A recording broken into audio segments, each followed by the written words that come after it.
Hello everybody, welcome to Monday's edition of the Chris Pritchard Cycling News Show. Now I must admit, I feel a bit like I've been on a Christmas party. I feel like it's the morning after the night before, and what a night. So last night, if you don't know, we ended up streaming the Chris's Christmas climb all the way up Alpe d'Huez. We had 374 members in the event. I think 195 riders completed it.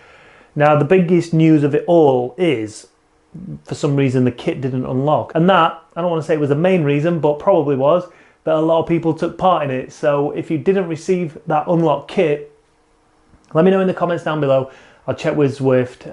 Hopefully, we're going to be organising one next weekend once I've emailed them. Something a little bit fast, something a little bit easier. So it means everybody who takes part can unlock that kit. And I'll make sure whatever happened, that we get that kit unlocked for the next session. But I just want to take this opportunity to say a huge thank you to everybody that took part in the stream, everybody that donated for some bizarre reason, stopped donating, but I appreciate it. Everybody that was in the stream, everybody that was in the chat on Zwift, everybody that took part in the event, everybody that made it to the top, or at least had a go at making it to the top. It was a sensational stream and by far the most fun I've had on Zwift in a bloody long time. So thank you. If you want to check out the video, it's just up there. Right, before we get on with the show, let's check in with Santa for day 7 of the Chris Pritchard Cycling News Show, Santa's 12 Days of Christmas giveaway on day 7 of the giveaway. Transition. Hey up, how are we doing? It's day number 7 on the Chris Pritchard Cycling News Show, 12 Days of Christmas giveaway. And have I got a prize for you today? Oh, so, after last week's stream, did you see it? What a bloody nightmare. So I climbed up Innsbruck. Not only once, but bloody twice. No one told me I'd have to do it twice. Absolutely killed me. But what it made me realise is, I'm just so unfit. So I've reached out to my mates at Sufferfest.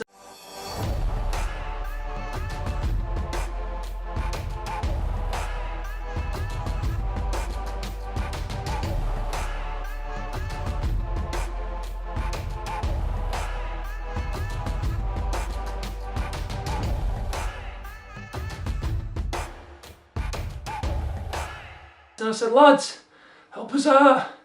I need to get back into shape. I need to get myself, get myself a lady now. I've split with our lass. Ironic as well. Workout I'm doing today, just like my marriage, it's called the downward spiral. Ain't that the truth? Anyway, so I reached out to them and do you know what they said? They said, Santa, the Sufferfest is the best place to try and achieve your goals. I said, why is that? They said, well, not only do we take your FTP, but we give you something else. I said, what is it? They said, we give you a 4DP. I said, that I'm not having that. I've tried that once before, and I was walking like John Wayne for a week. They said, no, not like that. They said, it's 4-dimensional power profiling. I said, all right, now we're talking, all right, go on then. So they said, we take your neuromuscular power, your anaerobic power, and your aerobic power, and we put it all together in some sort of calculator, I don't know what happens, and they give you a much more detailed profile on your strengths and your weaknesses.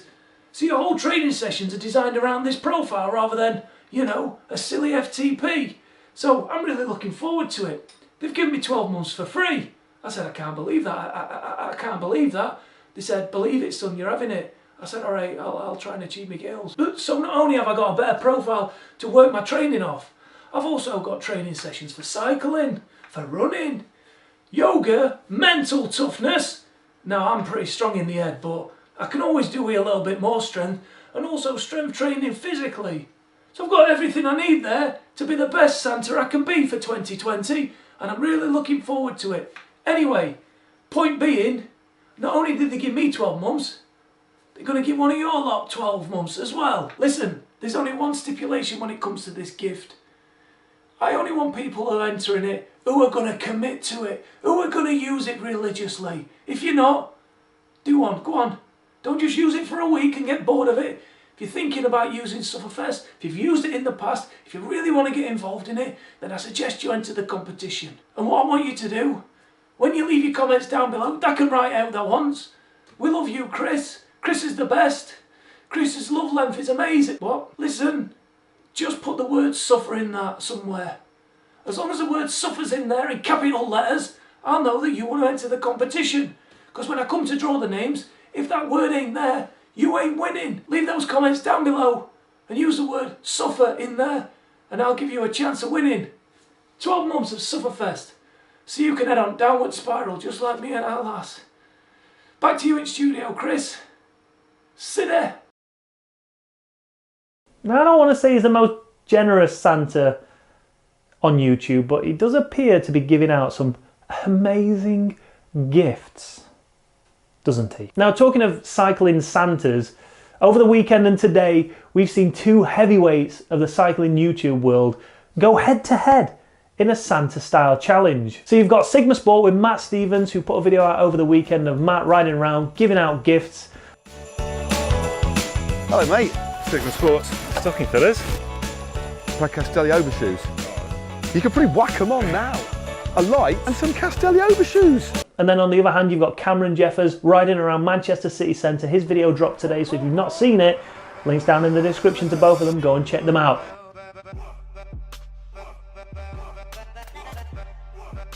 And I want you to leave your comments down below.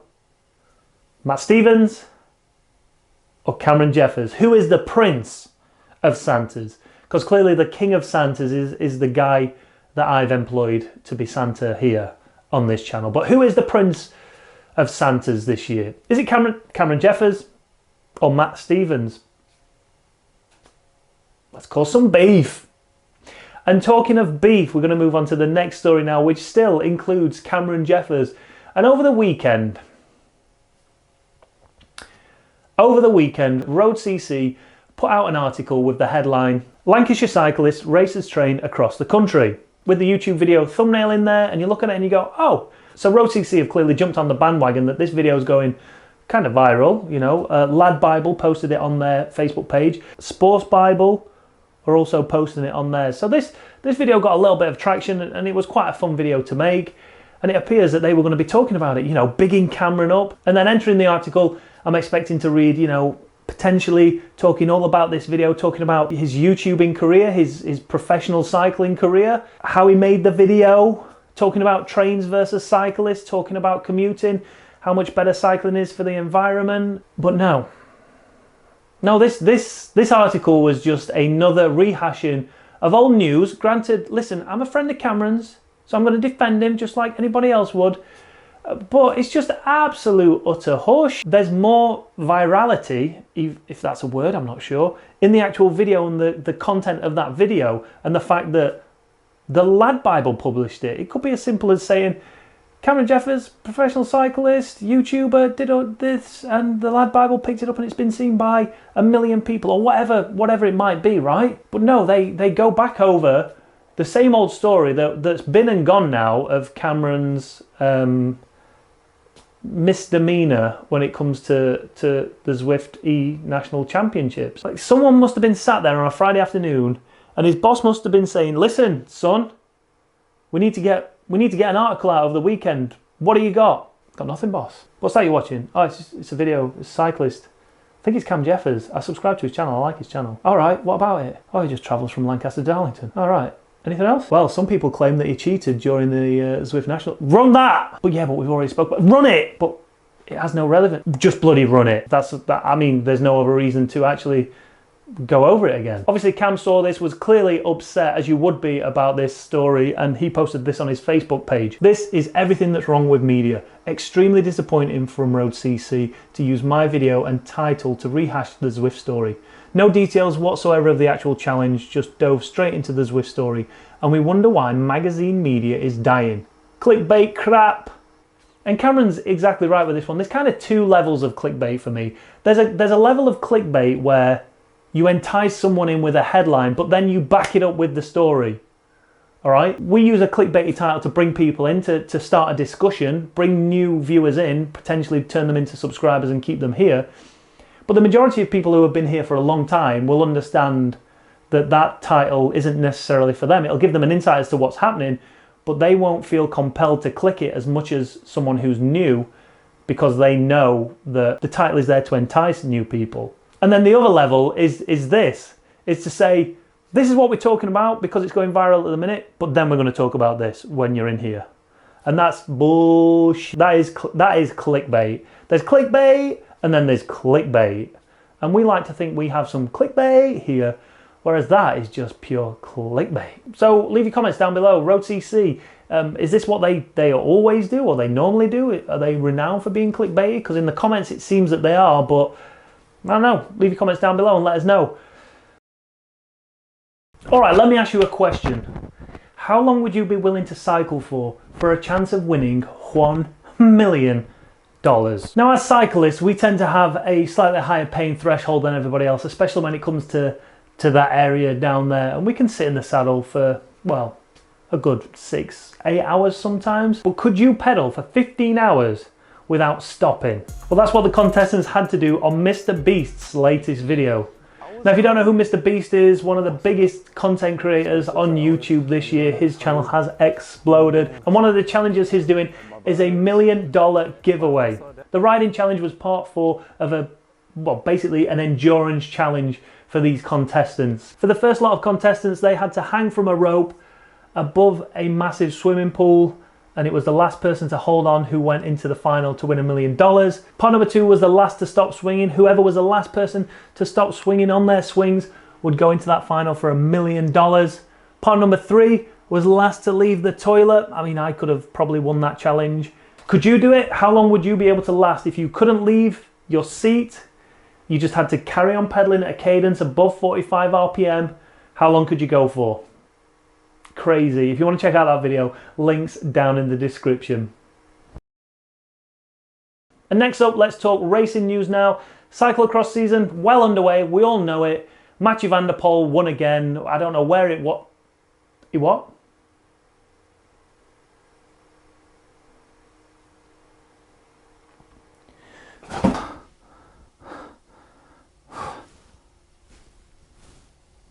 Just happened then. Oh, sorry. Oh, I don't know what came over me. I just went lightheaded all of a sudden. So it appears that Toon Aerts won over the weekend at Hottencross over in Belgium. And that is the first time in 408 days that Mathieu van der Poel has been beaten in a cyclocross race. The last time he didn't win a race was back in 2018 at the Koppenberg Cross. So making up the podium, Mathieu van der Poel was in 3rd position and Eli Isabey was 2nd, 1 minute and 29 behind. But never fear, Mathieu van der Poel fans, he made up for it the following day at the Deceuninck Cross. And one of the best results for the Brit, Tom Pidcock, as he finished 2nd behind Mathieu van der Poel. It wasn't Mathieu van der Poel, it wasn't Tom Pidcock, in fact it wasn't any of the riders who got the most attention at this race. It was this lad here. So somehow a stray dog got out onto the course and ended up chasing, well, every man and his dog really. Sticking with the world of racing now, and more teams have revealed their kit for 2020. Astana, Lotto Soudal, Deceuninck Quickstep. We're going to take a look at them now and judge them. Alright, so here's the Astana kit from last year. Looks like it could be last year's. Is this year's or last year's? No bloody idea. I mean, they've definitely changed it, but yeah, this Astana kit, well, I suppose if it ain't broke, don't fix it. Same as last year's, who cares? Boring. Lotto Soudal kit, now this I like. It's enough of a change to make it feel fresh and new, but it's also similar enough that you know exactly who it is straight away. Like if those sponsors were taken off, you'd know that that was a Lotto Soudal jersey. Yeah, I like that. Stylish, cool, nice, decent. And then finally, the Deceuninck Quickstep kit for 2020. I like the white. There's not many teams running white this year. But I hope I don't spoil this kit when I say it looks like the bib shorts have been pulled all the way up to their titties. Like you got the blue lines running down the shoulder, which look like the straps of the bibs. And then the squaring off of the blue at the bottom makes it look like those bib shorts are very, very long and they come up to just under their boobs. But other than that, I really like that kit.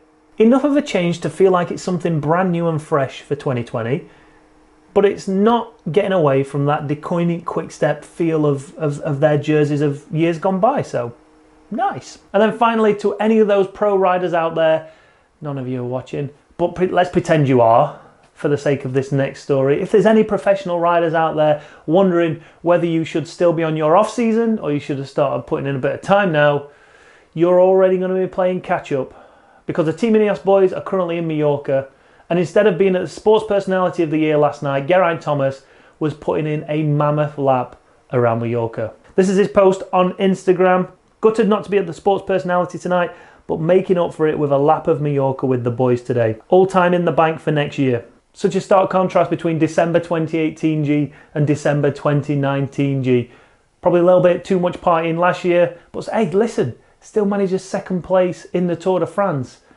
But that month, when he should have had his head down focusing, might have been the difference between him winning or not. I don't know, it's difficult to say, but putting those miles in the bank this early in the year, it's going to bode well for him come July. Or May, if he ends up doing the Giro. Who knows? All right, and that's your lot for today. Make sure you've hit that like button if you've enjoyed it. If you've not, hit that dislike button. Please leave your comments down below on any of the stories or just anything in general. If you're entering our competition, make sure you use the word suffer.